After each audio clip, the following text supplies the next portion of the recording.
सबसे पहले वीडियोस को देखने के लिए चैनल को सब्सक्राइब करें और बेल आइकन को प्रेस करें। हेलो फ्रेंड्स, वेलकम टू फिल्मी फंडे joinfilms.com। मैं हूं आपका अपना वीरेंद्र राठौर।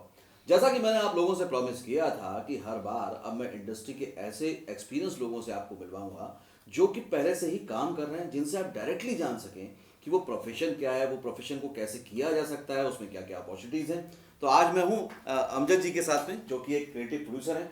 अभी जो क्रिएटिव प्रोड्यूसर है ये बहुत सारे लोगों के लिए नया होगा, लेकिन मुझे ये बताएं अमजद जी कि कैसे ये शुरुआत हुई और आप ये क्रिएटिव प्रोड्यूसर के टाइटल तक कैसे पहुंचे। देखिए, सबसे पहले तो ये बड़ा कॉन्ट्राडिक्ट वर्ड है, एक तो क्रिएटिव और प्रोड्यूसर। सही बात सो जनरली एक थॉट होता है कि हाँ। भाई अगर क्रिएटिव है तो डायरेक्शन में जाएगा बंदा, एक्टिंग में जाएगा, और प्रोड्यूसर है तो इकोनॉमिक्स देखने वाला, प्रोडक्शन साइड में जाएगा, इकोनॉमिक्स क्या होती है, किस तरह से होती।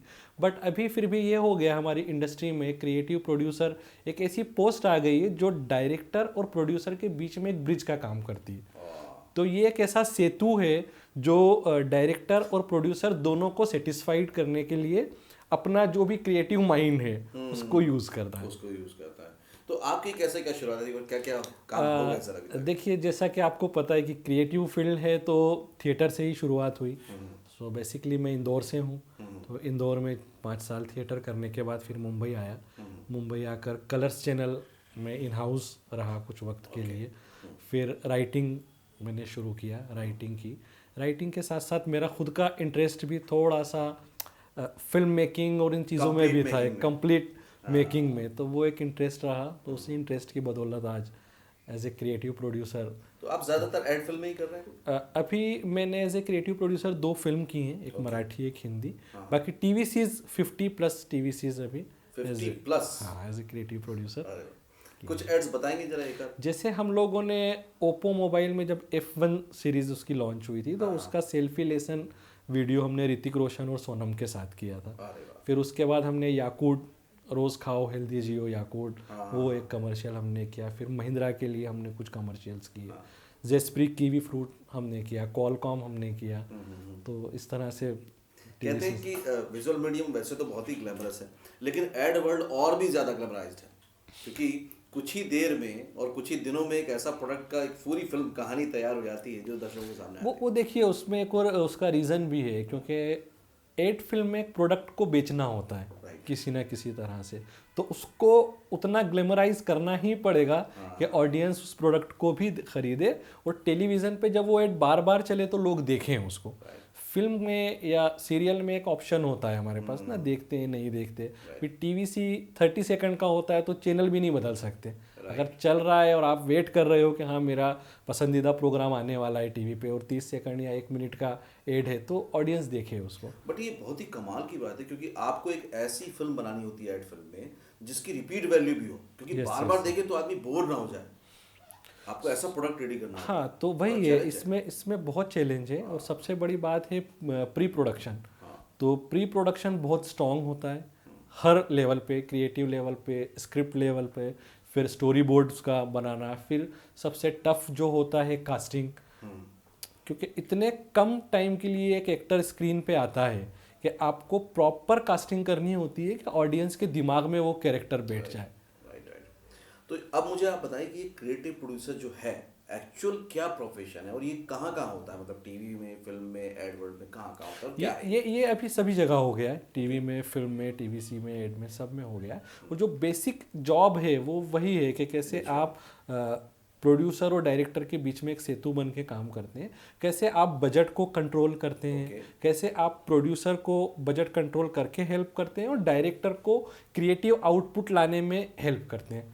तो from scripting to casting to execution to post, हर जगह जो क्रिएटिव इनपुट्स होते हैं, जो कई ऐसी प्रॉब्लम्स होती हैं जिनको आपको क्रिएटिवली सॉल्व करना होता है, तो आप डायरेक्टर के साथ डिस्कस करके या डीओपी के साथ डिस्कस करके, डायरेक्ट एक्टर के साथ डिस्कस करके वो सॉल्व कर सकते हैं। तो कहीं ना कहीं इस जॉब में हमें 3 चीज़ों को, टेक्निकल क्रू को भी संभालना है, उनके भी देखना है, क्रिएटिव को भी देखना है, और इकोनॉमिक्स एंड प्रोडक्शन भी। ये तीनों को बैलेंस करते हुए फाइनल आउटपुट उस एक्सपेक्टेशन के साथ निकालना है जो आपका शुरू में होता है। तो उस एक्सपेक्टेशन को कैरी करते हुए आप किस तरह से फाइनल आउटपुट निकालते हैं। तो वो एक एक एड चैलेंज। में नॉर्मली कितने लोगों का क्रू हो जाता है सब मिला के? देखिए वही जो शूटिंग क्रू होता है जनरली वो तो होता ही है, तो मतलब 100+ लोग एक एड में क्रू उतना हो ही जाता है। तो 100+ अलग अलग डिपार्टमेंटों की आपसे एक्सपेक्टेशन ये होती है कि आप मेरी बात मान लो, आप मेरी बात हाँ मान लो, हाँ, मेरी इसमें बात मान जनरली मेरा जो डील होता है वो जो HODs हैं उन्हीं के साथ ज़्यादा राइट, होता है। Right, so director, DOP, principal principal crew जो होता है, आर्ट डायरेक्टर। सो किस तरह से हम लोग आर्ट डायरेक्टर को कन्विंस करते हैं कि भाई अपना जो बजट है उस बजट में क्रिएटिव काम करके हमें देना है, राइट। क्योंकि एंड ऑफ द डे आप डायरेक्टर को नहीं बोल सकते बजट नहीं है। तो कैसे डायरेक्टर के पीछे आपको रहना है और बाकी लोगों के साथ आपको कन्विंस करके अपना काम उस लिमिटेड बजट में निकालना, और क्रिएटिवली आउटपुट और क्रिएटिवली आउटपुट उतना ही। अगर किसी को बनना हो क्रिएटिव प्रोड्यूसर तो स्टेप बाय स्टेप प्रोसीजर क्या है, क्या क्वालिफिकेशन होनी चाहिए, कहाँ से कोई सीख सकता है, क्या करेगा वो? देखिए जैसा आपको पता है फिल्म इंडस्ट्री की हम बात करें तो एकेडमिक क्वालिफिकेशंस इतना मैटर नहीं करती, बट सबसे जो इम्पोर्टेंट चीज़ है क्रिएटिव विज़न आपका होना चाहिए। और दूसरा इस प्रोफेशन में स्पेशली जो सबसे इम्पोर्टेंट बात है वो है आपके पास सॉल्यूशंस होने चाहिए। सो प्रॉब्लम सबके पास है, रिपेयरिंग मैनेजमेंट तो रिपेयरिंग मैनेजमेंट आपका होना चाहिए, तो आपके पास ना हर चीज़ का सॉल्यूशन होना चाहिए। तो वो जब आपका एक एक्सपीरियंस होता है, वो जो आपका एक विज़न होता है, तो क्योंकि अगर आप एज ए क्रिएटिव प्रोड्यूसर कुछ भी करते हैं, सीरियल कर लें, फिल्म कर लें, TVC कर लें, और आप चलिए अभी जैसे मैं बजट की बात कर रहा था, तो अगर आप आर्ट डायरेक्टर को बोलते हैं बजट नहीं है, तो आर्ट डायरेक्टर आपसे क्वेश्चन करता है तो आप बताओ क्या करें। So you should have solution in your mind कि ऐसा कर लेते कि हैं ये। हाँ, तो वो एक ऑप्शन होगा। हो सकता है कई बार ऐसा होता है कि हमारे ऑप्शन वर्क नहीं करते, बट उस डिस्कशन से डायरेक्टर को या DOP को एक नया विज़न मिलता है कि चलो यार तुम्हारी बात तो वर्क नहीं कर रही बस, बट इस डिस्कशन से हम ये कर सकते हैं। तो ये तो आपने बहुत सही कहा कि हमारी इंडस्ट्री में क्या है, क्वालिफिकेशन बहुत मैटर नहीं करती, आप कैसा परफॉर्म करते हो और क्या कर सकते हो वो सबसे ज़्यादा मैटर करता है। तो क्या इसके लिए कोई पर्टिकुलर इंस्टीट्यूट भी है जहाँ से ये सीखा जा सके? देखिए यस सबसे बड़ा इंस्टीट्यूट तो लाइफ है आपका। तो लाइफ के जो आपके एक्सपीरियंसेस हैं, फिर आपको एट द सेम टाइम जब आप HOD से बात करते हो तो आपको अपनी बात उनको कन्वे करना है, तो एट द सेम टाइम आपको हम्बल भी होना पड़ता है, कम्युनिकेशन भी आपका स्ट्रांग होना चाहिए, आपका एक अपना एक्सपीरियंस भी होना चाहिए।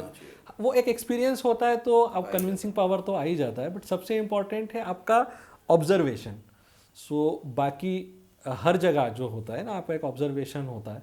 दूसरा इस फील्ड में आने के लिए वही है कि आप कुछ टाइम के लिए प्रोडक्शन का काम कर सकते हो, कुछ टाइम के लिए किसी को असिस्ट करके डायरेक्शन के जो, क्योंकि उसमें असिस्ट करने से एक फ़ायदा ये होता है कि डायरेक्टर का विज़न आपको समझ में आता है रनिंग प्रोजेक्ट्स में, और प्रोडक्शन करने से आपको एक प्रोड्यूसर का एक साइकोलॉजी समझ में आता है। तो वो जब दोनों साइको आप समझ जाते हैं साइकोलॉजी दोनों, तो फिर थोड़ा इजी होता है आपको तालमेल बैठाना दोनों के बीच। अब आपने बता दिया इसमें चैलेंजेस कितने हैं, आपने ये भी बता दिया कि चारों तरफ ध्यान भी रखना है, क्रिएटिव टेक्निकल, लेकिन ये बताएं कि इसमें अपॉर्चुनिटीज़ कितनी है, मतलब कमा कितना लेता है बंदा? नहीं देखिए अभी इंडस्ट्री में अपॉर्चुनिटीज़ को मुझे लगता है आप कमाई से तो नहीं गिन सकते। यहाँ अपॉर्चुनिटीज़ है आपके सेटिस्फेक्शन से। सो अगर आप सेटिस्फाइड हैं अपने जॉब से तो वही आपकी सबसे बड़ी एसेट है, वही आपकी सबसे बड़ी बाय प्रोडक्ट है, वो तो है ही। अगर आप काम करते हैं, अपना टाइम एक प्रोजेक्ट पे स्पेंड करते हैं तो वो तो आता ही है। बट नॉर्मली ये जो क्रिएटिव प्रोड्यूसर का जॉब है ये असाइनमेंट बेसिस होता है कि ऑन पैकेजेस ही होता है? ये तो डिपेंड करता है production house to production house. So कई लोग अपना असाइनमेंट बेस पे करते हैं, फ्रीलांस करते हैं, कई लोग एसोसिएटेड होते हैं किसी भी प्रोडक्शन हाउस से, तो उस तरह से करते हैं। एक और भी तरीका हो सकता है विजय जी कि अगर मान लीजिए आप जैसे क्रिएटिव प्रोड्यूसर के तौर पे काम कर रहे हैं और भी इंडस्ट्री में लोग काम कर रहे होंगे, तो कोई अगर बंदा उनको असिस्ट कर ले, अगर वो समझ रखता हो वाली, तो क्या उसमें ऑप्शन होते हैं असिस्टेंट के आपके पास? जनरली इसमें क्रिएटिव प्रोड्यूसर को असिस्ट करने वाला कोई ऑप्शन नहीं है। हाँ वो नहीं, क्योंकि वो 1-to-1 कम्युनिकेशन है बेसिकली। अभी डायरेक्शन में असिस्ट कर इसलिए एक ऑप्शन होता है कि डायरेक्टर को कोई चीज़ चाहिए होती है तो असिस्टेंट से बोलता है। अभी एज ए क्रिएटिव प्रोड्यूसर अगर मुझे कोई एक्सपेक्टेशन डायरेक्टर से है तो मुझे डायरेक्ट बात करनी होगी उनसे। तो I can't say to my assistant कि भाई जाओ डायरेक्टर को ये बात बोलो। तो वो जो एक कम्युनिकेशन है वो 1-to-1 होता है। ठीक है, तो आपको लगता है अब आने वाले टाइम में जब डिजिटल टीवी भी बहुत ज़्यादा तेज़ी से आगे बढ़ रहा है तो अब ये क्रिएटिव प्रोड्यूसर के टाइटल की अपॉर्चुनिटी भी बहुत बढ़ेगी? बहुत ज़्यादा है। रीज़न इसका ये है कि कंपटीशन बहुत है। सो कंपटीशन में हर प्रोडक्शन हाउस ये चाहता है कि मेरा जो भी प्रोडक्ट हो, either it's for television, it's for cinema, it's for TVC, तो वो जो भी मेरा एक प्रोडक्ट हो उस प्रोडक्ट की क्रिएटिव क्वालिटी को लॉस किए बिना एक लिमिटेड बजट में मैं आउटपुट लेकर आऊँ। पूरी बातचीत से मुझे एक बात जो समझ में आई ना अमजद जी, वो ये कि और भी प्रोफेशन है इस इंडस्ट्री में एक्टिंग के सिवा, और विद फुल सेटिस्फेक्शन। हाँ वो ये मतलब एक if you enjoy your work so it's your asset. Right. Thank you very much Amjad ji, बातचीत करने की शुरू किया। मुझे लगता है नए लोगों को बहुत कुछ सीखने को मिला होगा। ऐसे ही और इन्फॉर्मेटिव वीडियो लेकर हम आते रहेंगे इंडस्ट्री के उन खास लोगों से जो कि इस इंडस्ट्री में रेगुलरली काम कर रहे हैं। आप जो अदर वीडियोस हैं उनको भी ज़रूर देखिएगा, भले वो एक्टिंग पे हैं, ऑडिशन पे हैं, स्क्रिप्ट राइटिंग पे हैं, फिल्म मेकिंग पे हैं। और कमेंट बॉक्स में मुझे ज़रूर बताइएगा कि आपको क्रिएटिव प्रोड्यूसर टाइटल से क्या समझ में आया और इसके बारे में आप क्या जानना चाहते हैं। अगले वीडियो में फिर से मुलाकात होगी, तब तक के लिए देखते रहिए, सीखते रहिए, जमे रहिए। All the very best.